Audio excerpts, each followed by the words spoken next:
10वी-12वी निकालानंतर विद्यार्थ्यांना पुढील शिक्षणाच्या प्रवेशासाठी विविध दाखले आवश्यक असताना सेतू सुविधा कार्यालयामधील महाऑनलाईनचा सर्व्हर डाऊन झाल्यामुळे प्रतिज्ञापत्र व विविध प्रकारचे दाखले अपलोडिंग करण्याचे काम ठप्प झाले आहे। त्यामुळे गेले 2 दिवस तात्काळ राहण्याची वेळ नागरिकांवर आली आहे। महाविद्यालयीन शैक्षणिक प्रवेशासाठी विविध प्रकारचे दाखले विद्यार्थ्यांसाठी बंधनकारक आहेत। त्यामुळे नॉन क्रिमिलियर जात प्रमाणपत्र, रहिवासी प्रमाणपत्र, जात पडताळणी या दाखल्यांसाठी प्रतिज्ञापत्र आवश्यक असल्याने सेतू सुविधा केंद्राबाहेर विद्यार्थी, पालक व सर्वसामान्य नागरिकांची मोठी गर्दी होत आहे। गेले काही दिवस महाऑनलाईनचा सर्व्हर डाऊन असून विद्यार्थी, पालकांसह सर्वसामान्यांची गैरसोय होत असल्याने संताप व्यक्त करण्यात येत आहे। गेल्या 15 दिवसापासून सातत्याने महाऑनलाईनचा सर्व्हर डाऊन होत असल्याने सर्वसामान्य नागरिकांना मनस्ताप सहन करावा लागत आहे। कालपासून आम्ही इथे सर्वजण उभा आहोत।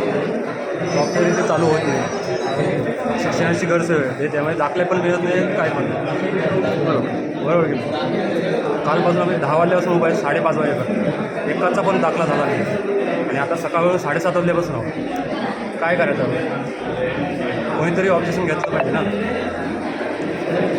ऑफलाईन करून तरी द्या, स्टॅम्प म्हणून द्या आम्हाला, मुलांची गरज होते शिक्षणाची। टाइम्स डिजिटलला लाईक करा, शेअर करा, सबस्क्राईब करा आणि बेल आयकॉन दाबायला विसरू नका। Times digital.